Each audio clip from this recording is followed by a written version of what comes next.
is as follows. So we're keeping kind of to current events. So as some of you may have seen or may have not seen on the news, in recent weeks there's been intense clashes between Sudan's military and the country's main paramilitary force. A lot of civilians have died.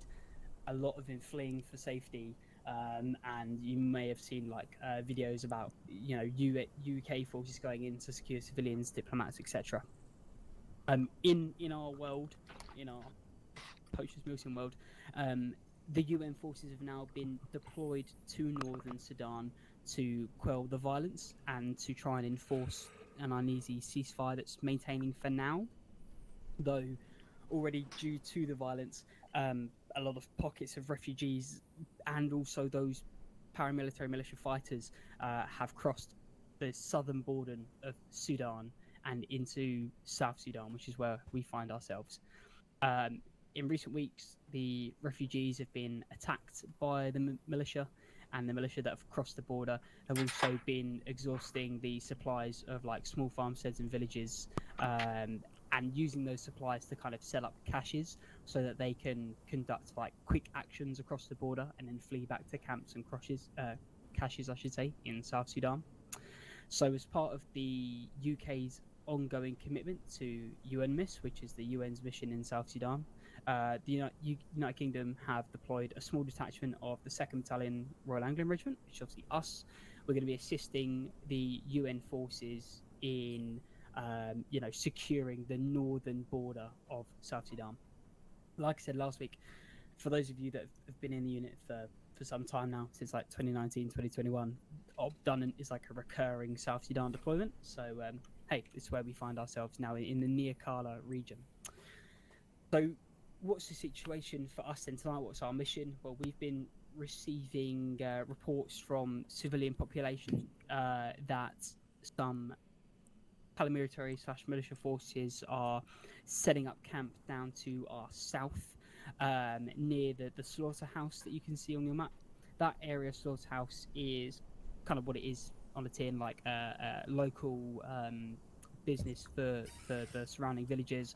A lot of the local agriculture and livestock will go through there, and then that's then butchered and distributed to the surrounding area. So it's important that we keep that trade open and safe for them to continue their business there. Obviously, to the southwest of that, we've got this settlement of Tiki, which is kind of like a run-down farm. It hasn't really been used in many years, so prime locations for these paramilitary to try and set up camp in there. Based on these reports, we're going to conduct a recce enforce / attack on Tiki to make sure that we're clearing out these paramilitary that might be trying to set up a camp or cache there.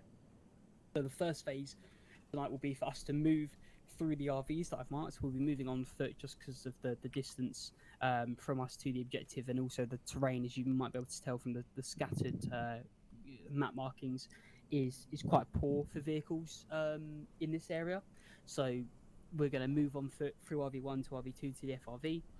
At the FRV, we'll split.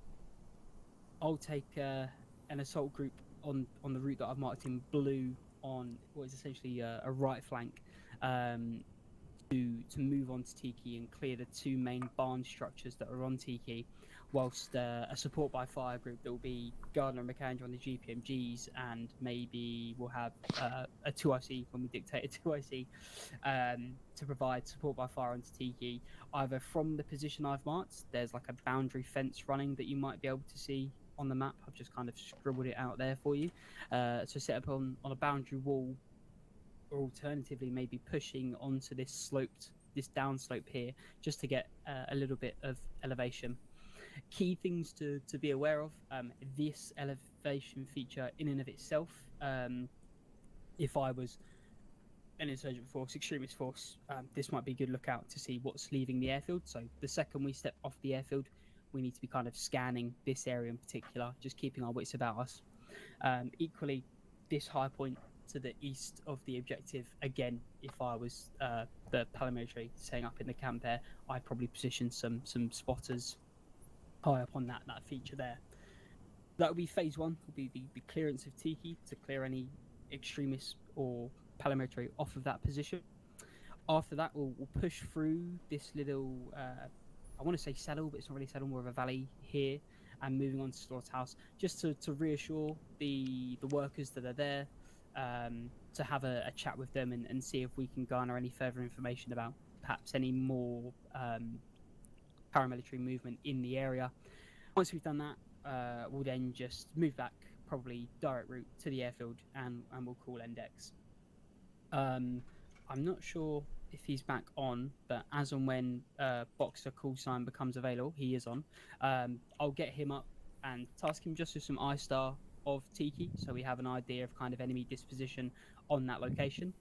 Currently expecting up to 6 packs because they like to work in smaller groups, but that's not said that 2 or more groups won't come together. So we'll get some ISR over Tiki. That will be our ISTAR and CAS support there should we need it. And then in terms of resupply, Davies will either use the mutt, or alternatively we can get you up in a Chinook, mate. The choice will kind of be yours on that one.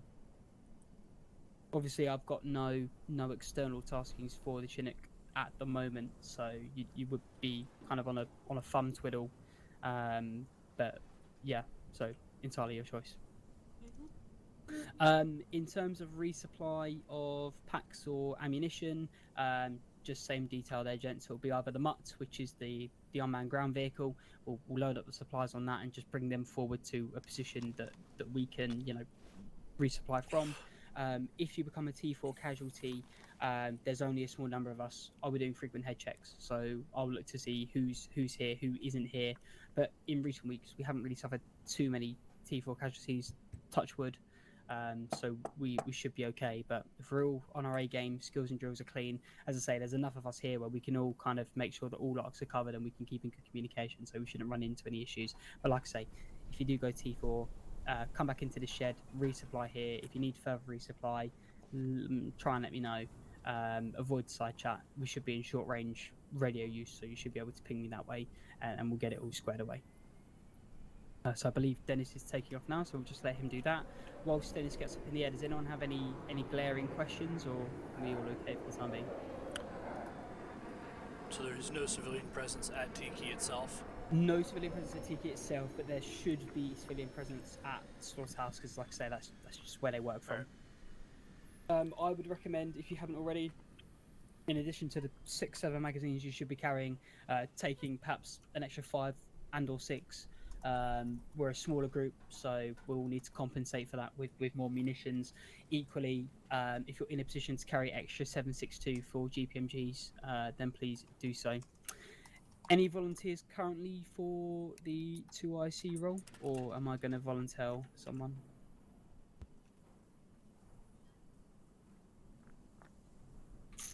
Okay, congratulations, Ingman. Actually, no, sorry. Ingman, the choice is yours, mate. You can sit with Gardner and McAndrew, or I can have you in the assault group, because Pepper I'll probably sit back with those two anyway, so I could just delegate Pepper just to keep in radio comms with me. Hello. Yeah, sure. Do that. A or B? B option. B.